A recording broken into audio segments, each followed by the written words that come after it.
Good afternoon, everybody. Today is October 25th. Tom, how you doing, man? How you doing? That was a rough loss yesterday. I don't want to talk about it. Yeah. Well, that's good. We are welcoming Asher on to the original podcast now, so Asher will be joining us as much as he can, hopefully full time. We'll see. Asher, what's up, my man? What's up? Had a great football Sunday, knowing that it wasn't possible to see my Vikings lose. So yeah, it was. I recorded a Cavs podcast last night, and I was just excited. I was just happy not to have to talk about the Browns for a while. So, but relatively yesterday was relatively. I did not know the Patriots beat the Jets that bad. I just come across a score. I didn't think it was that bad. Okay, wow. Other than that one, it was a pretty not a ton of great games. It kind of like the college football on Saturday. It was weird though. What'd you say? It was a weird weekend for games, man. I mean, it was extremely weird. Yeah, it was weird.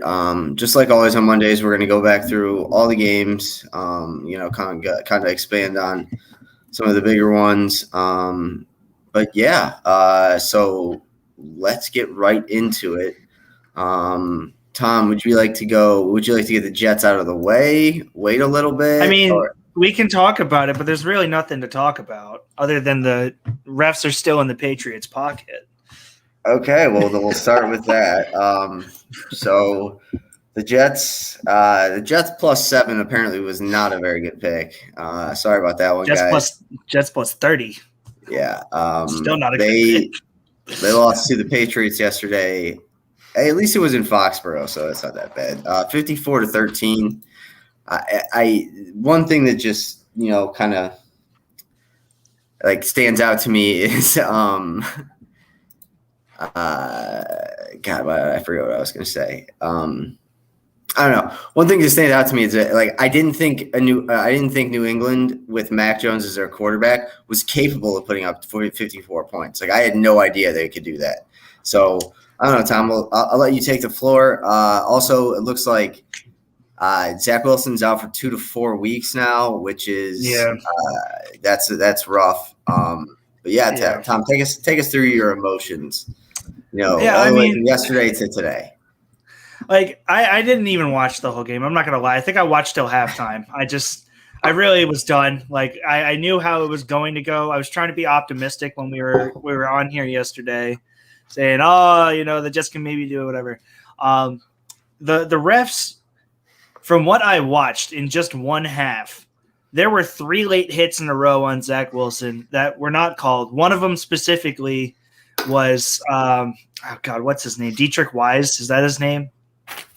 Yep. Dietrich Wise came in and hit Zach Wilson late low, and that's what really injured him and what messed up his PCL.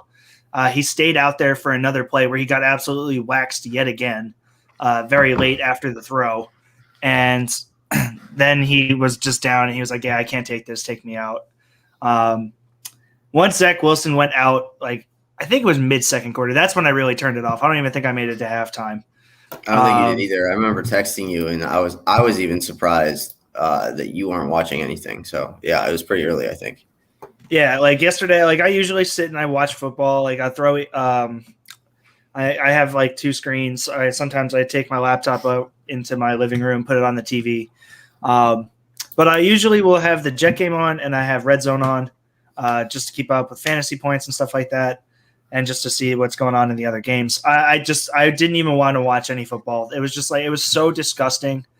I missed most of the Patriots touchdown drives because they weren't really drives. They were just really long plays that ended up with Damien Harris in the inside the 2, which, by the way, very upset that I did not put him in my sleeper running back because I love to use Damien Harris as a sleeper running back. Something we are going to add with Asher being here, after we go through all the games, we're definitely going to actually take a look back at our picks yesterday. Because I think that would be a good down how many points all of them got. Good. I see. I have them written down too. So after we get through the games, we'll go back and look at that. See how you guys really did. I probably did terrible, but I did atrocious for those who wanted to know. What were your thoughts on the Jets-Pats game yesterday? I was dumbfounded, to be honest with you, with how many people the Patriots were going to be missing into this game. I thought the Jets were set up perfectly to make a run for it, but when Zach Wilson went down, and he went down early, it was the Jets saw their future kind of crumble before their eyes. Luckily, it is only for 2 to 4 weeks. It could have been a lot worse for Zach Wilson. I'm glad it's going to be a short injury stint. But yeah, that's a tough loss for the Jets. I agree that is a terrible loss. At the same time, Mike White didn't throw an interception, I don't think. He did. He threw 2. All right, well then never mind. But I didn't watch the game. But I think a bigger loss is more for Coach Saleh, if anything, was Sherwood. Sherwood tore his Achilles, and he's done for the year. He's been a huge factor in that Jets defense. I think he's a linebacker who sometimes is out on the edge, kind of like a Khalil Mack linebacker, maybe defensive end, something like that. I don't know. Jamie and Sherwood. Yeah, Sherwood. Yeah. He tore his Achilles. Looks like he's an edge player. Yeah. Edge. Yeah.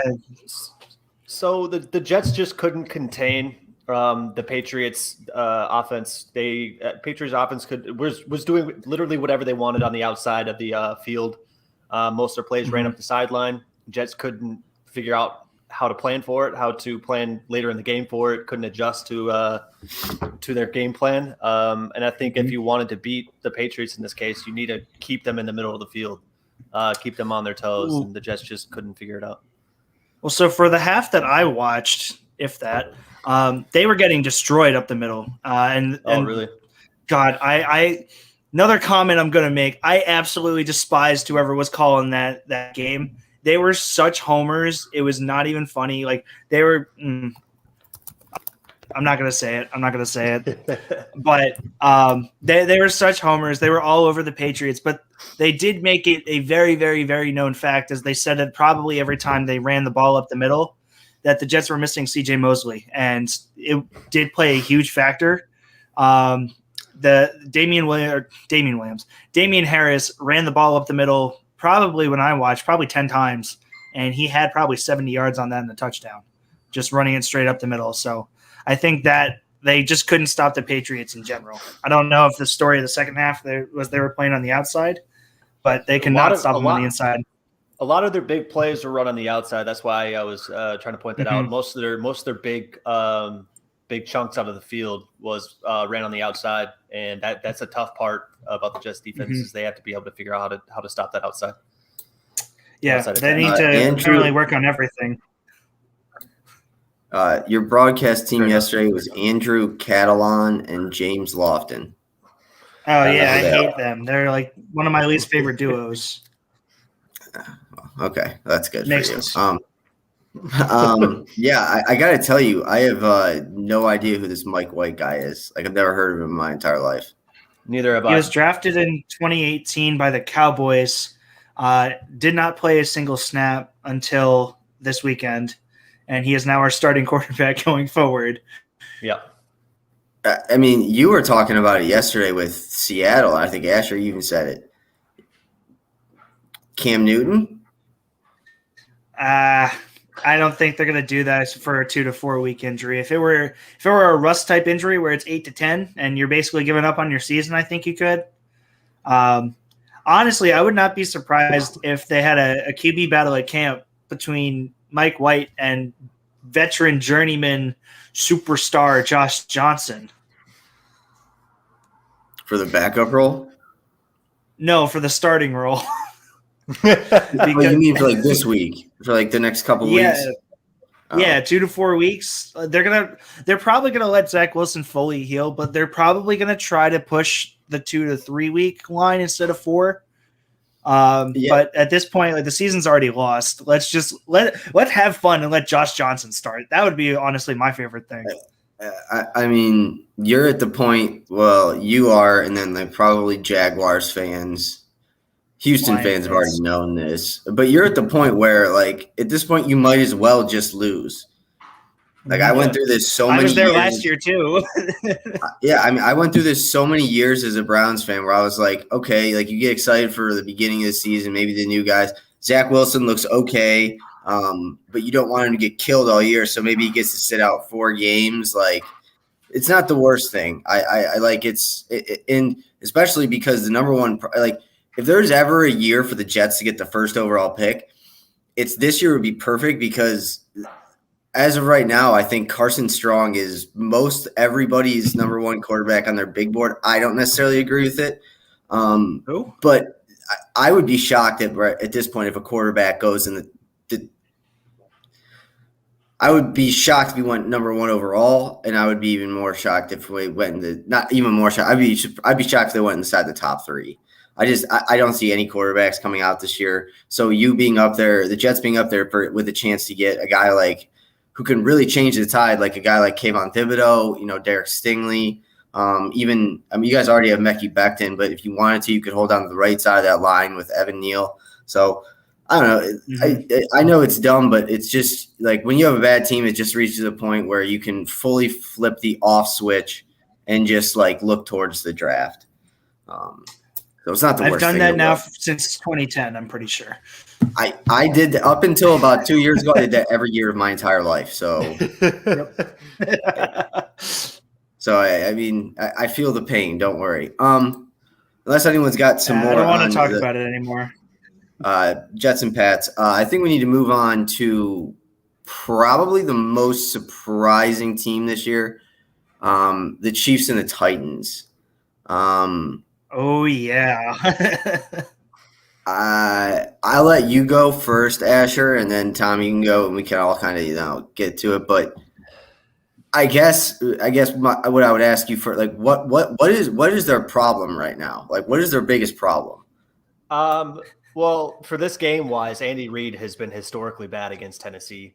Tennessee's always had Andy Reid's number. He's like 1-8 against. Yeah, Tennessee. He's bad against it. I saw it when I did something like that. Yeah. I did not expect him to get blown out like this and held to 3 points from a high-powered Kansas City Chief offense. Doesn't matter who your coach is. If you have Patrick Mahomes and the weapons you do, you don't come out of the game with 3 points.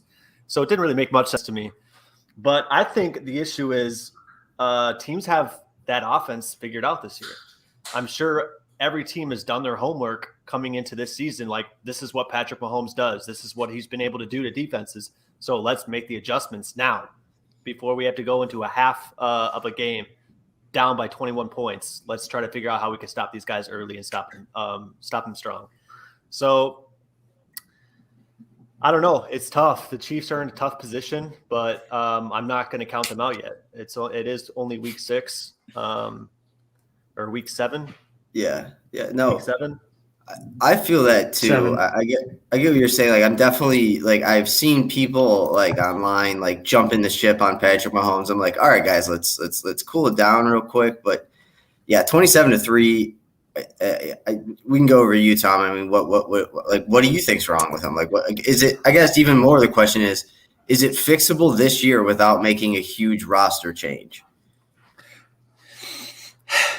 Well, for starters, I'm pretty sure that the 3 of us caught on to a trend before the internet did, because I'm now seeing and have seen multiple stats that have said every time Jackson Mahomes is on the field dancing, making a TikTok, the Chiefs have lost the past 3 games when he's been out there.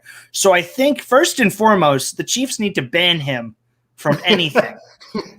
All right. So I think that's step number 1 is I don't know how superstitious you are. Maybe you're a little stitious. I don't know. But first and foremost is to get Jackson Mahomes off the sidelines. Number 2, I think Asher is 100% right. Teams have figured out this offense.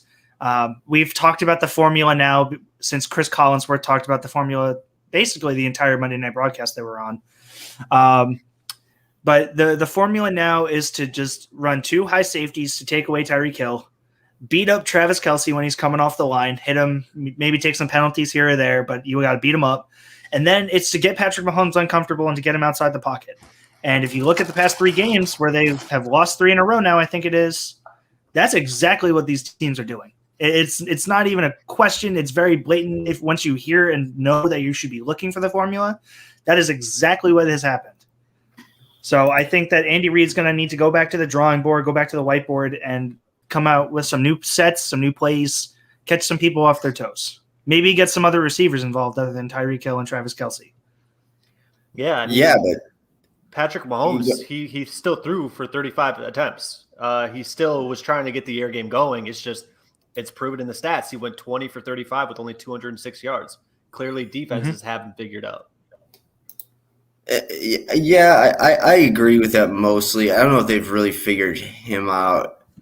I think people seem to forget that the Chiefs, like one of their best seasons was when they had Kareem Hunt and a running game. They haven't had a running game now basically since they won that Super Bowl. They don't have a running game. And now that I don't really think Clyde Edwards is hilarious that good anyways, but he was viable. Performing. Yeah, he was a viable option there. Now that he's out, they cannot run the ball right now, and that offensive line that already was bad last year again in the Super Bowl, and then we knew it was bad watching them throughout the playoffs. They have gotten no better, and it's hard to not say the defense. The defense is just god awful right now. Like I don't know what has changed other than they've gotten older. I don't know. I think they have 3 guys on their defensive line that are making over $15 million a year. Who is it? It's Chris Jones, 2 other ones. I don't know. They have 3 guys on their line that are making a lot of money, and they can't get pressure on the quarterback with 4. Like they have no chance of getting him on with 4, and their defensive backs and their linebackers just aren't good enough to cover for their the amount of time and the duration they have to cover for. So Sorensen is god awful too. Who? Sorensen? Yeah. Yes, he's horrible. Terrible. He's so bad. I don't know how he finds the field there. He's bad. He's bad. And I still think the Chiefs will. I think they'll make the playoffs still, but it's going to get harder and harder with that division. That division is going to be tough. I was going to say, man, that division's looking like it's the Chargers now to lose, and the Raiders and the Broncos. As much as we don't like the Broncos here and don't believe in the Broncos here, they still have 3 wins. Yeah. No, we don't have to talk about the Broncos. The Browns just beat the Broncos with literally all backups. That is true. The Broncos are not in this conversation. If they had one of the quarterbacks, maybe. But Teddy Bridgewater's not getting it done. All right, let's hop over to let's do Arizona and Houston, kind of get that one out of the way. Wow. I am so mad at that game. I'm not going to lie. Yeah, we were talking about it right before. Why? Why are you mad at it? I had both DeAndre Hopkins and Rondell Moore, and neither one played phenomenally. Yeah, it was. Especially Rondell Moore. That's why you have Kyler Murray. And Kyler Murray didn't even have that good a game yesterday. I know, because they benched him in the 3rd quarter or something like that. Yeah, I thought I was going to lose in fantasy, but obviously I didn't. I'm too good. So I guess the 2 real things about this Cardinals Houston matchup is these 2 teams could not be farther on the different ends of the spectrum in terms of going to be good and going to be bad, or growing or getting better or getting worse. Houston's just very, very bad. The fact that Davis Mills is starting NFL games is very – I just can't believe that. He is not good. And it's every week the Cardinals win, I keep telling myself that I'm going to take them seriously. And then every time I get to the weekend, I don't. I end up I don't bet on them, or I bet the over or something like that. I don't know. I'm still not fully sold. I don't know. What do you guys think? We can start with you, Tom. We were talking about Davis Mills and how he was playing all right in relief a couple weeks ago. Versus the Patriots, he had 25 points fantasy-wise, and he put up great numbers. But I agree. Mills is not ready. He's not developed enough to be playing in the NFL. I get that the Texans are trying to, I guess, do that to a certain extent, maybe, by playing him here. But Tyrod Taylor, when he comes back, hopefully pretty soon, is going to retake the job. I want to give Mills maybe a little bit of a pass and say that this is, because he's playing for the Texans of all teams. But some of the throws that he was trying to make and some of the decisions he made were not the greatest, I will put it. He was trying to force it into double, triple coverage at points because that was the first read, and that's where he should have been going with the ball when there was a guy, kind of open or about to be open if he had waited another second. So I think Mills just needs some more time to develop. He needs some time in the fill room. He needs some time with the training staff to get up to an NFL level. But more than anything, I think a change of scenery would do him wonders. I feel that. What about you, Asher? Oh, I have a lot to say about the Texans. Okay.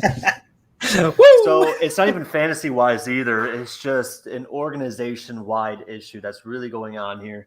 Not a lot of people know, but Davis Mills is a rookie coming into the season. A lot of people that don't follow, like rookies coming out of college, or this guy looks like he's pushing 30 years old. The guy is not – he does not look like a ready NFL quarterback, but I will give him the pass because he is a rookie and he got put into what should be a run-first offense. They have 3 starting running backs on their team. They have four starting running backs on their team. They got David Johnson, Mark Ingram, Phillip Lindsay, and I'm blanking on the 4th one. But they literally signed all of these guys that used to be starters for their team, and they're not running the ball. Not one single running back had more than 10 attempts yesterday during the game, which is wild to me. Why sign all of those running backs? Why would you come into a pass-first offense with a rookie quarterback that doesn't know how to play in the NFL level yet? It blows my mind what Houston's doing with that team over there. They have the opportunity to be a subpar team, or even maybe sneak into the wild card if they truly wanted to, but they don't know how to run that team right now. Tyrod Taylor. We all knew this was good. We all knew this was going to be an easy pass for the Cardinals, finally getting their first 7-0 start since like 1970, 1960s. So good on the Cardinals, but this game was really over before it started. I agree. Yeah, I mean Houston.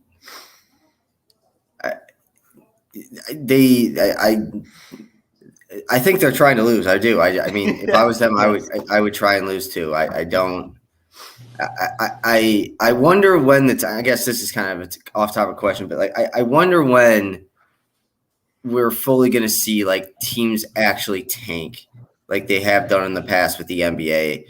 Because if I'm Houston, like these next 2 years, I'm tanking. Like I want a high pick these next 2 years because just adding one like a top 5 pick this offseason, like it's not going to change them that much. Like they don't have these young guys. They don't have guys going other than Laramie Tunsil, who, I mean, without him, Davis Mills would probably be dead right now. But yeah, I think you're going to see tanking at some point. I think we're already kind of seeing it. And I don't. If there's one sport that you might as well do it. I guess it's football. I don't understand a lot in basketball, but in football, there's no coin flip really. There's no like lottery. So if you lose, you get the number 1 pick. I don't know. What do you guys think? If the Texans aren't taking right now, I don't know. They have other issues besides their players on the field.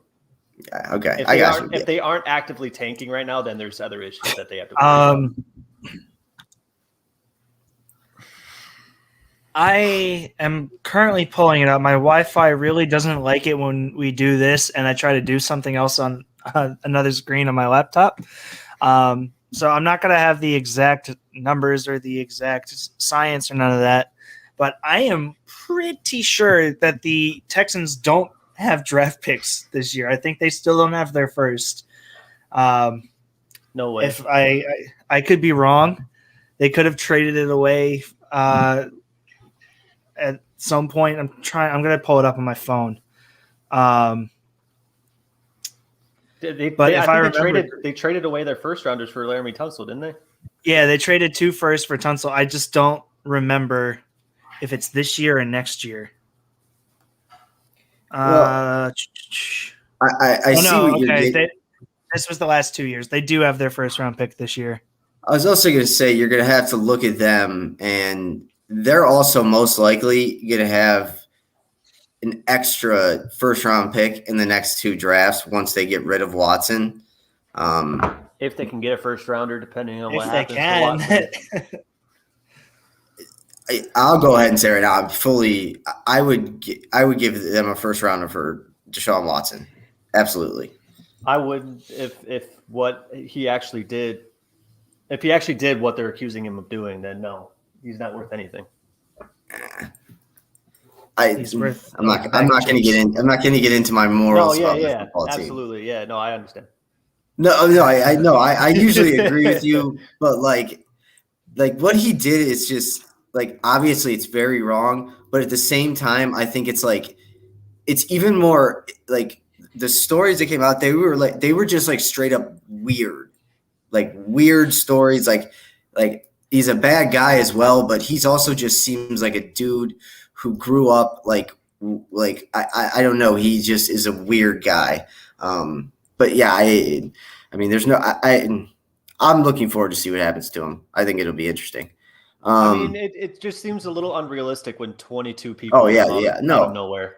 I agree, but I guess I'll also say I don't know if the NFL, even if he is found like this stuff, like I don't know what the NFL is going to do. Like he's not going to get jail time. I would, unless these women really have a vendetta. Like I would guess they're probably going to settle out of court. So I just don't know what the NFL is going to be able to do. And we've seen it over the past. I mean, we saw it with Tyreek Hill. Like there's going to be an owner. There's going to be teams that just don't care what the guy did. And I'm not necessarily in that camp, but I don't hate the people that are because, I mean, the goal is to win football games. So, and it's a business. No, that's fair. All right. Go ahead. Whoever was going, go ahead. Yeah, no, I was just going to say the last thing on Deshaun Watson, and then we can move on, is I don't think there is much the NFL can do to him if he comes out clean from this situation. There's not a lot. I mean, their hands are tied. They don't have anything on him. So they can't hit him with some random, you almost got caught for sexual assault, but it didn't happen, but we're still going to get you anyways. Like, no, this doesn't make sense. Yeah. And so if he comes away scotch-free, there's not a lot the NFL can do. I don't think there's a lot the NFL can do, even if they settle out of court. Like I just don't understand. I don't think they can do much except suspend him. But I mean, we're going to have a lot of time to talk about Deshaun Watson either over the next couple months and then all of next season. So we don't need to jam it all in there today. Yeah. All right, let's head to maybe one of the more surprising matchups and one of the more surprising teams I think this year. The Bengals just dominating the Ravens 41-17. I'll go to you first, Asher. I don't know what did you expect this from the Bengals? Because I gotta say I didn't. No, but at the same time, the Ravens seem wildly inconsistent. I mean, going up against Justin Herbert, who is arguably better than Joe Burrow, in my opinion. He's a young gunslinger. He puts up points. He has a high-flying offense to the Chargers system, yet they were able to absolutely stuff that Chargers offense. But then comes in against Cincinnati, who have had subpar games. The Bears beat them. They almost lost to the Vikings. The Vikings technically beat themselves. They've played worse teams and still almost lost. Yet they're going to come against the Ravens and do this to them. I wasn't expecting it. It didn't make sense to me. But hats off to Joe Burrow. He came out and he performed. What was his stat line? He had like 400 yards, 416 yards, 3 TDs, and only 1 pick. It was incredible. Jamar Chase lit it up again. I think that duo between Joe Burrow and Jamar Chase is going to be scary for defenses in the near future. All I can say is hats off to Cincinnati and Baltimore. You need to find some consistency in your defense. Absolutely. I will say, I know I'm looking at the list from yesterday. You did say Bateman is a sleeper. I don't know what he ended up with, but every time I was watching that game or switching back and forth, he was making a catch. So I think he did have a pretty good. He had 11 points. He had 3 catches for 80 yards. I mean, that's really big for Lamar going forward to have like a big-bodied receiver to throw to. All right, Tom, what about you?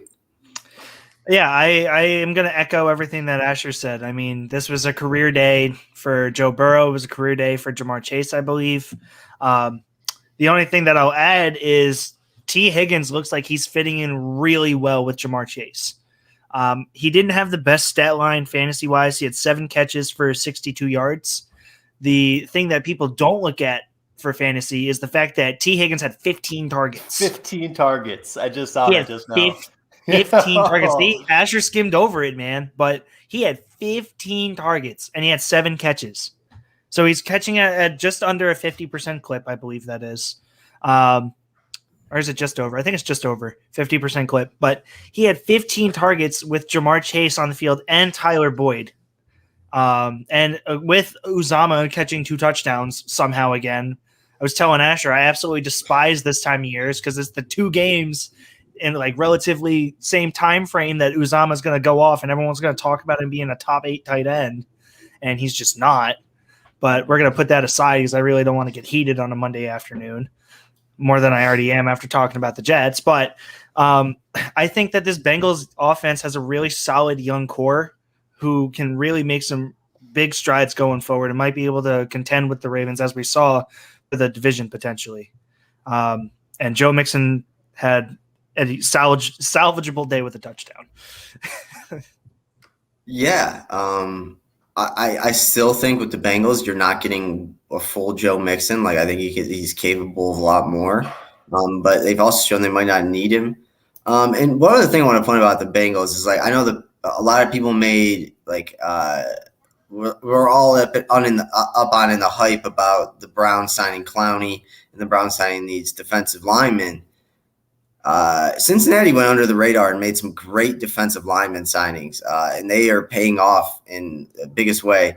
They signed Larry Ogunjobi away from Cleveland over the offseason. He had a sack and a half yesterday, and I know they traded or signed Trey Hendrickson, and he had a sack yesterday as well. So it seems like the Bengals know what they're doing.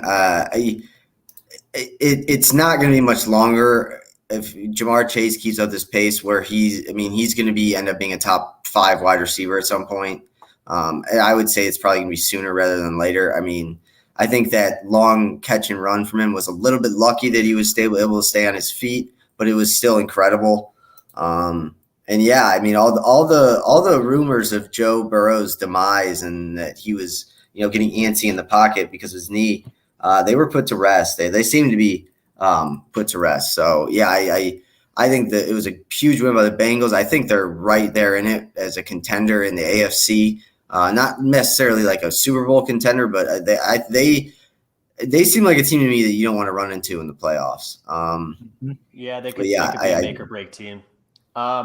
This actually, it's funny because this just came to mind, but this is kind of just proving that the LSU system is not back when Joe Burrow, Justin Jefferson, Jamar Chase were all in the same squad, made the awesome national championship run.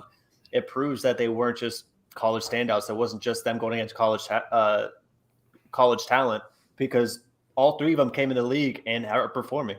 Justin Jefferson had a great rookie season. Joe Burrow was getting ready to have a great rookie season before he went down, and now Jamar Chase is absolutely killing it. So maybe that system, it wasn't just the system. Maybe those players are just truly, they were ready for the NFL level. I agree. And I also, and this is like kind of off topic, but I think you have to give a lot of credit to Joe Brady, that passing game coordinator, when they were there. Yeah, he obviously had beasts in Jefferson and Chase, but still, that's it's still tough to play the ACC or SEC.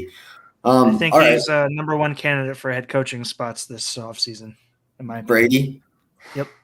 I don't know. I thought in the beginning I agreed with you, but it kind of seems like the Patriots are faltering, or not the Patriots, the Panthers are faltering a little bit. So, but you never know.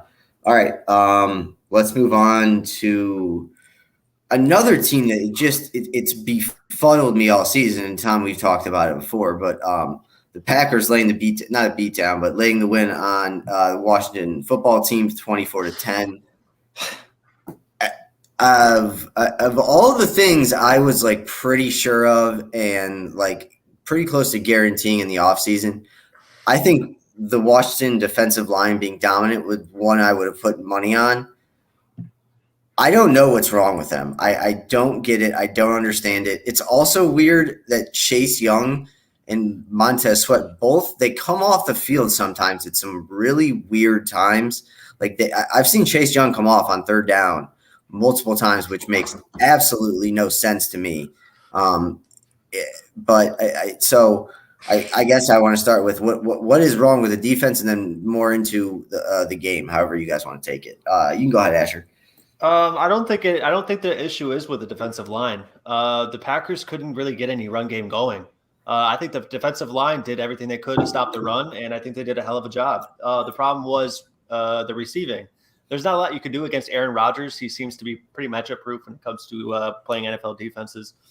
But in this case, he was going to any wide receiver he could get his hands on. I mean, Randall Cobb, he threw to Aaron Jones and A.J. Dillon because they couldn't get anything going on in the backfield.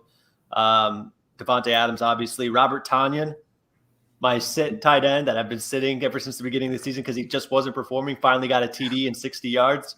Did he really? Yes. He got 63 yards and a TD. Alan Lazard, a name that we haven't heard in a while. Mercedes Lewis. He was throwing it to everybody out there. So I think that was the issue for this Washington football team's defense was, I don't know. I don't think they had a game plan in stopping Aaron Rodgers. They did a great job stopping the run. I think their defensive line is holding up. I think they just need to, work on their defensive backs. If that's even the problem, it's Aaron Rodgers. It's hard to tell.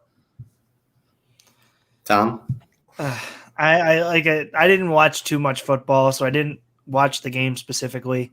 I saw some highlights this morning when I was scrolling around on Twitter. This kind of went how I thought it would. Washington's just in shambles right now. They clearly look like the worst team in their division, which is saying a lot coming from a team in the NFC East. Yeah, I don't know about that. Keep going. We'll get to it next. But, yeah, I mean, all right. Well, I guess I know where you're going to go with that. That's fair enough. But this game kind of went how I expected it to kind of go. I'm not overly surprised with the score. I am not surprised at all that Aaron Rodgers is moving the ball around for the reasons that we talked about, Justin, of Rodgers playing for his next contract for his next team, showing that he can move the ball wherever he wants to move it. So I'm not too surprised with the outcome of this one. Yeah, I mean, I guess the defensive line hasn't been really bad. I'm just surprised Chase Young isn't making this big of an impact as he did last year right away. I mean, he's also one of the guys that you just look at when he came out of college. And obviously I was more of a fan because he went to Ohio State, but he just looks like a beast. I think he's going to be all right. But like I said, they did some weird things on defense. But yeah, if there's a quarterback, I probably in the league, I don't want to. I would like to face the least. Well, never mind. It's Aaron Rodgers and not Peyton Manning, Tom Brady, but whatever. Yeah. Speaking of Tom Brady, let's get into that one. The Bucks, and who they play? The Bears. The Bears. This one's to be pretty short. I'm pretty sure we all kind of were. Maybe we don't. I don't know. Justin Fields just is not. I mean, Matt Nagy is not helping him out in any way, shape, or form. Like, don't get that twisted. But Justin Fields is also not ready to be an NFL starter. I do not believe that it's entirely his fault. The offensive line is in shambles and injured. Matt Nagy sucks. I said that. Aren't getting open. I said the coach is not helping him. He doesn't have a good team around him. But I think he's still going to be good. But some of the things he does when the play breaks down, it's very weird. And I don't know. Like I said, I still have faith in him, but he's very well could be a player that is ruined this year by one coach, Matt Nagy, and then just never is able to regain form unless he leaves town and goes to a different team. I don't know. That's why I kind of feel. Nagy is COVID now, so I guess we'll see how far that gets him. Fair enough. What did you say? I didn't hear the beginning of it. Nagy is COVID now. Oh, good. Well, I mean, anything to get him. Not good, away. but maybe. Yeah, anything to get like when. I mean, I know this is going back a couple of weeks, but I think you had been on. Asher, I think you'd been on the morning show once yet, but what Matt Nagy did when the Bears played the Browns. Honestly, I thought that was criminal. I thought you could be charged with like endangerment of life. Like the fact that he called some of those plays was mind-boggling. The fact that they never used Max Protect once is mind-boggling. I don't know. Whatever. I don't really need to talk about the Bears. They're bad. They're not very good. They're not going to be whatever. Tom Brady is insane. I was talking to my dad about it yesterday. As long as his body like doesn't deteriorate, which obviously there's a chance to, like I could absolutely see him playing football at 50 years old. Yeah, he can playing football at 50 years old. So like as long as he's got a good offensive line, doesn't have to move around in the pocket much, I can absolutely see him being a 50-year-old quarterback. And like I'm not kidding. Yeah. I think he could be a 50-year-old quarterback. I think we need to talk about probably the most important thing that came from this game. What the hell was that fan doing? Did either of you see this? I don't think I saw it. I don't saw it either. So let me lay out the situation for you. Tom Brady threw, I think it was his third out of his five touchdowns of the day. I did see this. Yeah, I saw this. Go ahead, though. And it was to Mike Evans. He threw the touchdown. Asher, it was touchdown number 600. Yeah. The only person ever to throw for 600 touchdown passes in a career. Mike Evans gives the ball away to some fan by accident because he forgot that it was number 600. The fan now owns the only ever 600 TD ball, and it is probably, and I saw this after the fact, sports memorabilia officials valued it at over $500,000. Yeah, I'm just reading that now. Right? $500,000. I get what you're saying. I get what you're saying. I really do. And I'm a selfish human being. Okay, yeah, go ahead. I'll let you finish. Go ahead. Right. So the fan came up by an official. He gets an official, runs up on him. He trades the football away for like another game ball, a separate game ball that wasn't a touchdown ball, and a signed jersey, which those two things combined for about $3,500. So he traded away the piece of history, the $500,000 thing, for a signed jersey and a football, and he gave it back to him on the spot. Okay. I hear what you're saying, and I'm a bad human being, and I fully admit that. I would 100% keep the ball and not even think twice about it. I think you're wrong. I think you have to give the ball back, but I think he should have brokered down a price. I think he should have, maybe waited a day, looked it up, and been like, okay, it's going for $500,000. Like, Tom, you give me $10,000, even, which is still a dick move, I think. But I always need money, so this is exactly what I would do. Like, just to get it down to a number where it's going to help you for the next 5 years, but it's also not going to be like $500K or $1 million. Right, and I'm not saying that I would have kept it. That's a piece of history. It belongs in the Hall of Fame when Brady gets in. It belongs in his trophy case if he wants to do that instead. But a jersey and another ball, I think that's the worst trade in history of trades, and across anything. I wonder if that dude went home and obviously blasted on Twitter. yeah, obviously because during the game he probably didn't know how much money he was worth. He went home and looked up how much it would cost, how much money he would have made off it, and he sent a DM to Tom Brady's Twitter and was like, "Hey man, can you give me an extra $10,000 for that? I just saw it's worth $500K." Yeah, I think Tom Brady, as much as I still don't like the guy because of the 20 years that he spent in New England, I can't wipe it all away in over a year and a half in Tampa.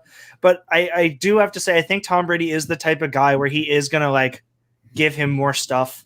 Like I personally, like, if I had the ball, I would have, whenever you get something like that, you like give the person your information and you leave and you take it home immediately, right? Because you don't want anyone else like taking it while you're watching the game, nothing. Get out of the stadium with that thing and go. Then like from there, like, yeah, I'm going to give it back. But I would have been like, yeah, I want this, this, and this, these three things. And I want to personally hand the ball back to Tom Brady. That would be something where I'm like, all right, that's cool. You know what I mean? You get to meet Tom Brady, maybe have like a lunch with him or something that they set up at Tampa Stadium. But like just make an experience out of it so that you can get some memory for it, along with the three things that he otherwise he would have gotten as well. Asher? Yeah, this is a tough one for me because right away in my heart, I'm like, yeah, I need to give this ball back. So right? I probably would have done the same thing the fan did. I wouldn't. I don't think I would have had enough time to think about what I actually wanted to do. My first reaction was just to give the ball back.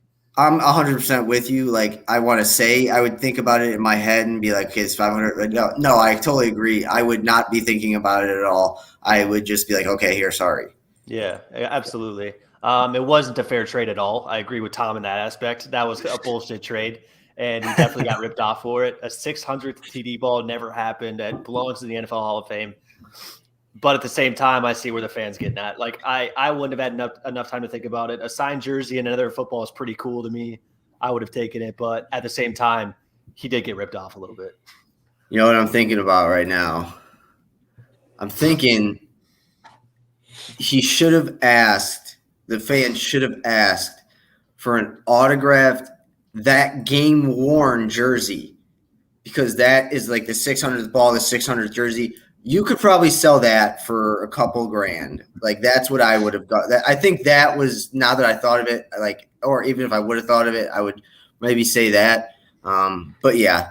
Go ahead. Like I said, like that, I agree. Like, I probably, like, I want to sit here and say, oh, he should have done this, this, and this, and that. But like, I think the one thing, and I thought this immediately when I like first heard it, I didn't hear all the numbers or anything until I went on Twitter.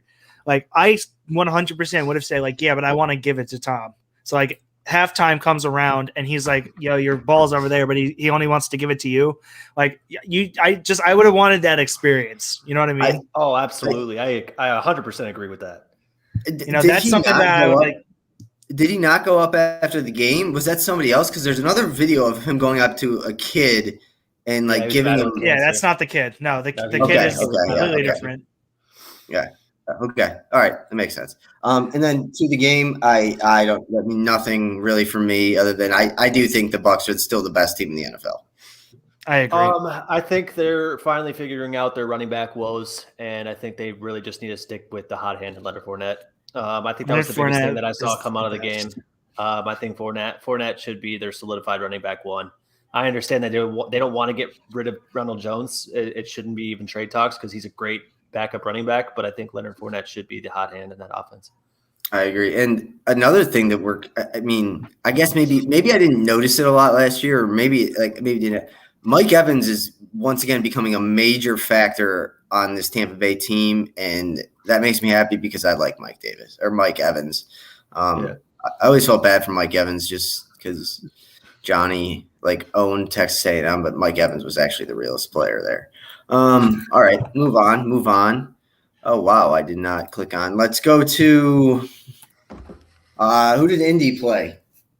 San Francisco. Yep, last night. Okay, cool. Let's go to that one. Indy, San Francisco. This was my sleeper defense. This was my starter defense. Carson Wentz looked like he could be pretty legit. He had a pretty solid game. I saw he had a rushing touchdown. That was fun. I didn't know that Carson Wentz could still run. I think we were making fun of him for the fact that he didn't run. That was fun. Yeah, it was a great time. Jimmy Garoppolo looks like he's garbage. They should really trade him to Miami any day now. There's not a whole lot I could say about this game because, frankly, I don't have even the score pulled up readily handily because my app is going crazy right now.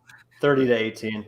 30-18. Yeah, Jimmy Garoppolo sucks. That's all I can really say. And Carson Wentz, congratulations on a rushing touchdown after I made fun of you for not being able to run.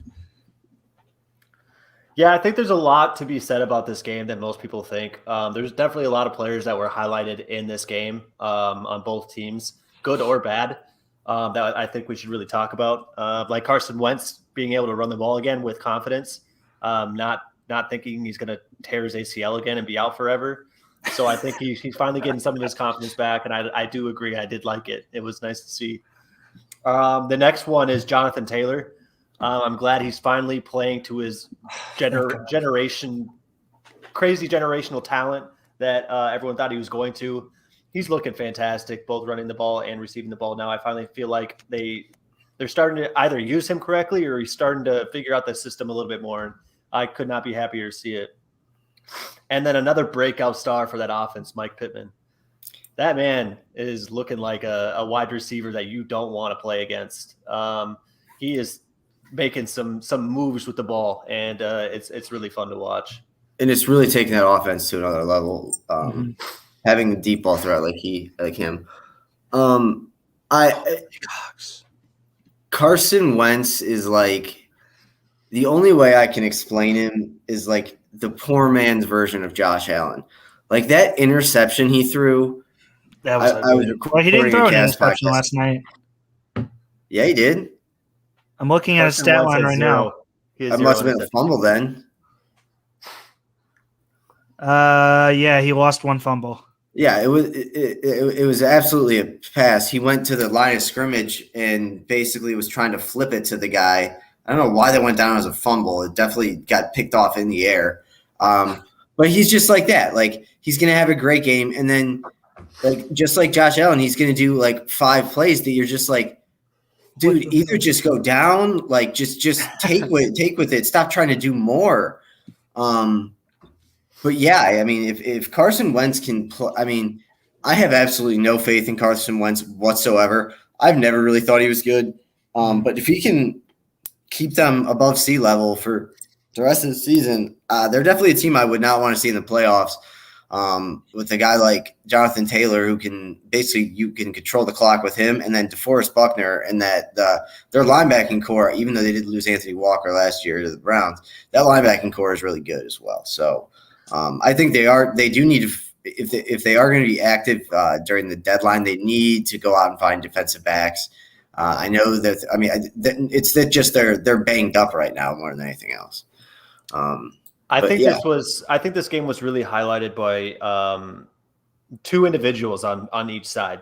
The running back, Jonathan Taylor, and Elijah Mitchell. Elijah Mitchell, he was the hot hand for San Francisco. I don't think anybody else had even near as many touches as he did.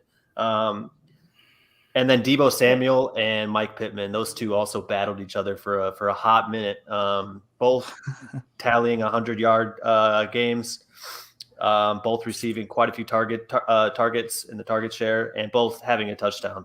So it was an interesting battle. Obviously, the quarterback's stat lines weren't great, but those 4 individuals had a heck of a game yesterday.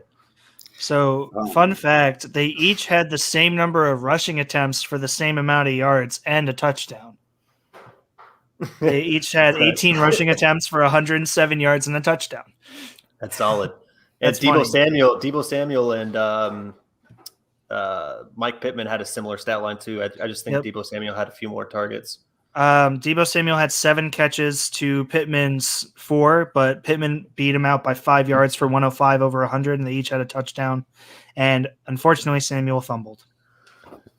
Oh, all right. We're gonna get through some of the bad ones quickly. I know because Asher, you have a hard out coming up, so let's go through some of the bad ones. See if we can get those out of the way. Falcons, Miami. The only thing I really have to, one of the only better games of the day. I mean, they were both terrible teams, but whatever. My main takeaway is just that it finally seems like Kyle Pitts is maybe catching on, like maybe going to become the star of the offense. And I guess the other thing I would say is, after what happened to Matt Stafford over this summer and him going to LA, like there's a part of me that wants not Matt Stafford. There's a part of me that wants Matt Ryan to come across the same fate as that, because I do think Matt Ryan would perform probably maybe not just as well, but up to par of Matt Stafford in LA. Granted, LA is a loaded team, so obviously it's not as hard, but it kind of sucks having Matt Ryan around, like just knowing he can't do anything much. But I don't know. What are your guys' thoughts, Asher? Yeah, sorry, I had to deal with something else real quick. We were talking about the Dolphins game, correct? Yes, Dolphins-Falcons. Yeah, Dolphins-Falcons. This game, I didn't really even want to watch it in the first place. I don't think I paid a lot of attention to it. Neither team is pulling any interest from me whatsoever. I did have Matt Ryan as my sleeper quarterback, I think.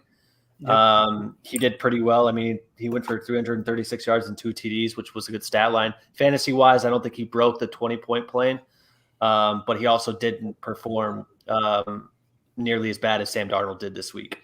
So as long as you had Matt Ryan in over Sam Darnold, I think you'll be happy. I don't want to talk about it. Cordero Patterson, obviously, still showing out, got his touchdown, 14 rushing attempts for 60 yards.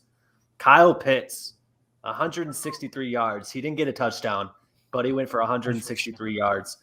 And I don't remember if we were saying it yesterday or not, but the whole Calvin Ridley, Kyle Pitts thing, how it might benefit Kyle Pitts even more with Ridley on the field. I see. Yeah, there it is. You were absolutely right here. Kyle Pitts, he benefited so much with Ridley back out on the field. Ridley did get the touchdown, but Kyle Pitts did get the yards. He got more one-on-one opportunities. Yeah. No, I loved seeing Kyle Pitts finally use his talents out there. Tua, 4 touchdowns, but unfortunately threw 2 interceptions. I was going to say, we had our weekly Tua, where the hell are you throwing it pick we always love to watch. Yeah, he's starting to look more and more like Jameis Winston as time goes on. And Sam Darnold, apparently seeing ghosts out there.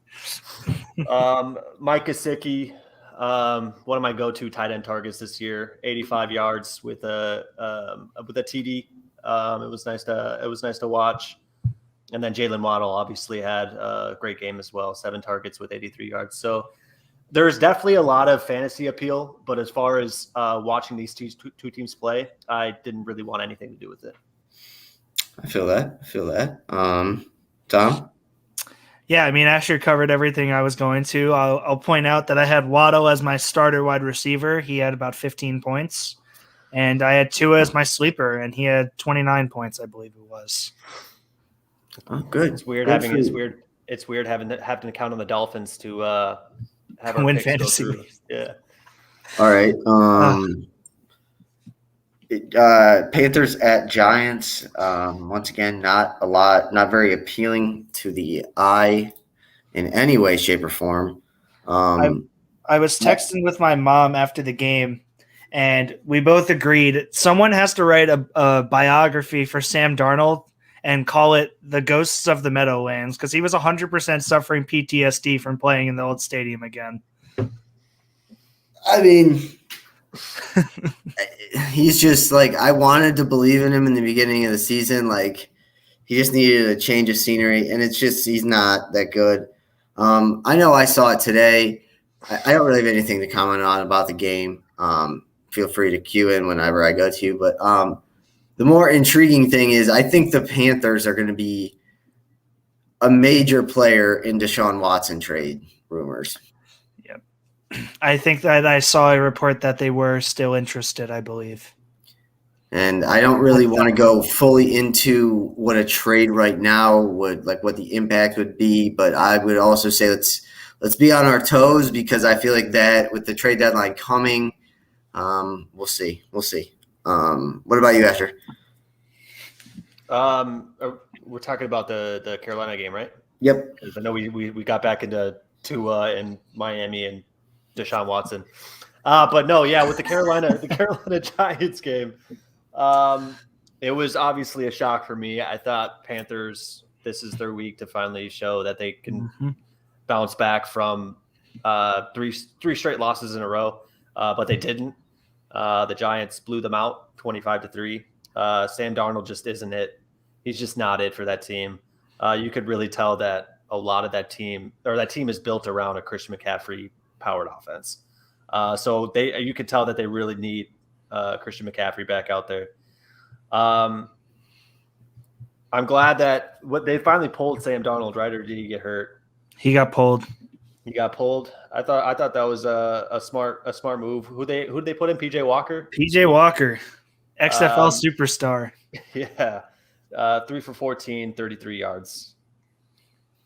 Yeah, the Carolina Panthers just really need to find a new identity. That's really it. I don't think they really have much playoff hopes going in the future. This is more for a question for you guys, more like in the fantasy wise, but how many more years in a row are we going to go with Christian McCaffrey being drafted number 1 overall and then getting hurt subsequently that year? Like at some point, people need to like maybe lay off the guy. I understand if he's healthy, he is insane points wise, but he hasn't finished a full year in like since he was like a rookie or second year in the season. Yeah. Fun fact: I've never once drafted Chris McCaffrey in any of my leagues. I've never once drafted Chris McCaffrey. Yeah, I've never had a high enough pick. Yeah, well, I mean, I had the number 1 pick this year in one of my leagues, and I picked Dalvin Cook. I wasn't touching Christian McCaffrey. Yeah, it's just funny to me because it seems like every year we go into it, and then he started out so well this year, and it's him, and then obviously Saquon Barkley, I really don't want to get into, but I mean, I think me and Tom have talked about Asher, but Saquon Barkley is just more and more proof that you just can't draft a running back that high. You just can't do it. It's a waste of time. All right. I think we got 2 more. Let's do the Eagles and the Raiders. I don't have much on this other than Kenyon Drake made an appearance. I don't want to hear that man's name for at least the rest of the week. I was playing him against him in fantasy because someone had a bunch of bye weeks, and Asher, Josh Jacobs the one time. You're good to go, man. Have a good one. Asher, we'll have you back on. We'll see you on Sunday for sure, and then we'll see going forward. All right, man? Sounds good. You guys have a good rest of your day. Later. Thanks, Asher. Have a good one, bro. Yeah, I was going up against Kenyon Drake in fantasy because she had a bunch of bye weeks. And, of course, Josh Jacobs, his bum ass decides to get hurt in the middle of a game. So Kenyon Drake could come in and get 15 points, which beat me, by the way. I lost by 9 points because Kenyon Drake, who did not have any points before he got hurt, maybe 3 points before he got hurt, then just became Kenyon Drake that we remembered from last year with the Cardinals. When I saw that, like, he was actually playing, like, I think he may have, like, made a run or something. I don't know. His name flashed up on the bottom of the ESPN scores, and I was like, that's literally the first time that's happened this year. That was crazy. I don't know. I think the Eagles, like, in my opinion, the Eagles just need to draft a quarterback this year, and they kind of just need to figure out what they have. I don't think Jalen Hurts is the long-term answer. I know you would like him to be, Tom, but I just don't think he is. And then with the Raiders, I mean, I don't even know how you go through the rest of the season. Really, I don't know. You have to keep that interim coach now. He's 2-0 for now. They're still 5-2, so you never know. I don't know. We'll see. We'll see what happens with them. But then for our last one, and probably the saddest, and they're always the saddest every week. It almost seems like the Lions and the Rams. The Lions had a chance, and they just couldn't beat the Rams. I'm at the point where I fully feel bad for the players, the coach, the fans. I just fully feel bad for all of them. Yeah, it feels like it's going to end up being a lost season. I guess, and I heard this somewhere else, but like, when are we going to start having the conversation of a winless season? Because I don't think they're too far off from that. Yeah, I mean, I looked ahead, and I'm going to pull it up one more time. I looked ahead at their schedule, I kid you not. I believe that they have like 3 more chances to win a game this year. I for whatever reason, I feel like they do have like a tough schedule. So They do. For a 4th place schedule, it's a very tough schedule. The fact that they are in 4th place and had to play the Rams is brutal. Yeah. But let me see. They have the Eagles next week, which I think is one of the 3 games I'd pinned that they could win. The Steelers, who knows with the Steelers because of how inconsistent they are. I think the Browns should handle them easily. The Bears, I think they could win a game against potentially the way that Fields has been playing right now. I feel like the Vikings will stomp them. The Broncos is a winnable game as of right now, but that could change with the return of Jerry Jeudy. Arizona's going to. Let's be real. Jerry Judy's good. I don't know how much of an impact he can make. It's more the fact that they get their number 1 receiver back, and it makes Cortland Sutton get open more. I think Cortland Sutton is their wide receiver 1. Well, then you get Jeudy back, who will get one-on-one. No, I agree with you in the sense that I just think if I'm looking at, and this really doesn't matter at all, obviously, but if I'm looking at it, I would probably think that Cortland's number 1. But yeah, I got what you're saying. Fair enough. You'll get a top grade receiver because I think both of them are top grade receivers just overall. Before you go on, I think just real quick, I think the biggest thing, if you play the Broncos the second half of this season, like you're just hoping that Drew Lock is the starter for that game, whether it's because Bridgewater's been pulled, Bridgewater's hurt or something. Like if you get to play Drew Lock, if they have to play Drew Lock, they might not win a game the rest of the year. Yeah. But Teddy Bridgewater will get him a couple wins. So that's my well, and Bridgewater has a lot of chemistry with Jeudy. You remember the start of the season that he had? It was actually pretty good. So that's why I remember I was surprised. Yeah. Yeah, that's why I made the comment about Jerry Jeudy being back, changing the dynamic of the team. But yeah, Bridgewater is a guy who's susceptible to getting hurt, and if you have Drew Lock, the Lions can win that game. From that, the Cardinals will obliterate them. The Falcons are a toss-up game, but they look like they're pretty good now. I think they have 3 straight wins. The Seahawks, Russ should be getting back around that time potentially. So who knows how that game's going to go? And then they play the Packers. Legitimately, they have 3 more chances to win. Yeah, it's rough, and you just feel bad because it does seem like, once again, if we're being honest, they should have gotten smoked by the Rams yesterday, and it was 1 possession game, and then I don't know. I feel bad for them. Any thoughts on the game tonight? I know I have Collins going in the one league I really care about. I think I'm going to win again. What? I don't know if Collins is playing. Yeah, I know. I think he's still questionable. It also doesn't really matter. I'm up by 70 points. Oh. The only one he has going is Kamara. And, I guess Kamara could score 70 points, but I don't know. So that's Zach.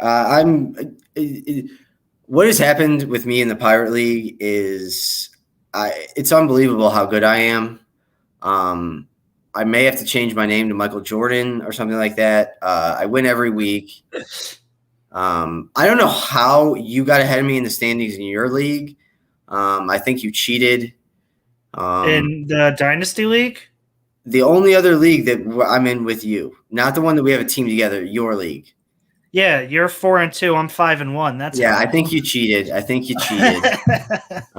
started out. I just want to know, everyone. I started out 4-0. So something clearly there's been some tampering. And then I lost in fantasy basketball 5-4. I don't know how they score the points. I don't know where it comes from. I don't know how we got 5-4. I don't know how to set my lineup. I don't know who's playing. You're going through it, huh? I don't know. I just draft, and of course, like I do in fantasy football, I just draft all the players I like from 2K.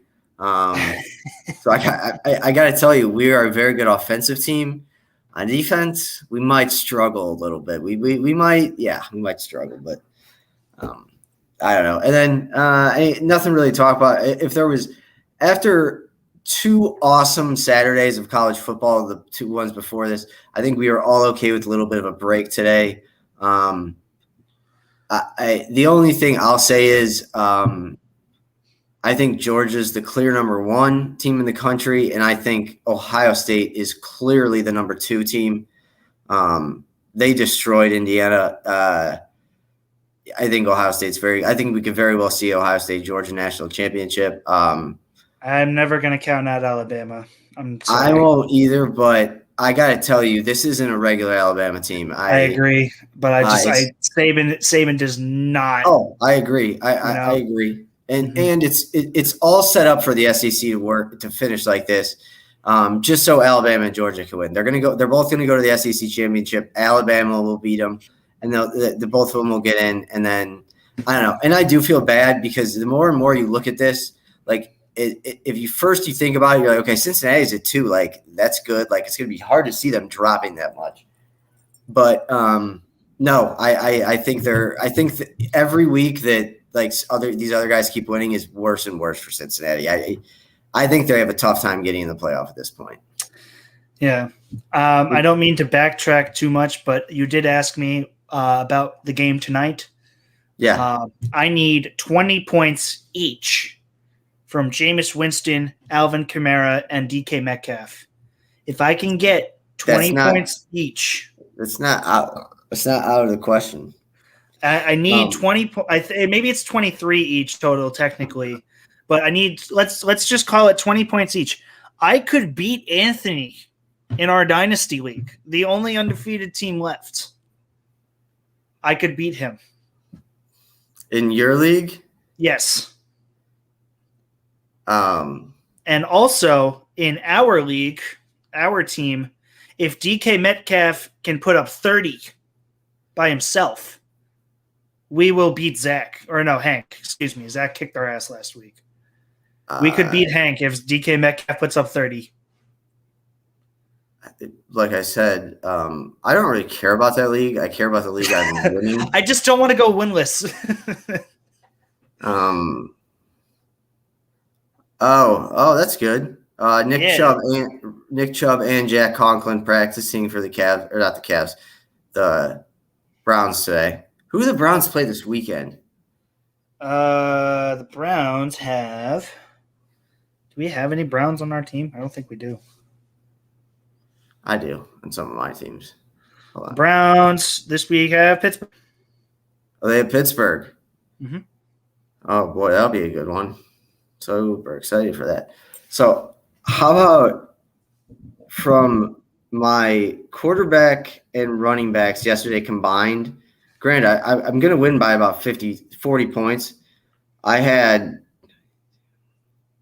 37 points from my quarterback and 2 running backs. I played Trey Sermon because I didn't have any other running backs to put in. Yeah. He had 0 points, so it didn't really matter. I'm cutting him in all leagues, dude. I just want Trey Sermon. hold on, this isn't the league I want to look at, is it?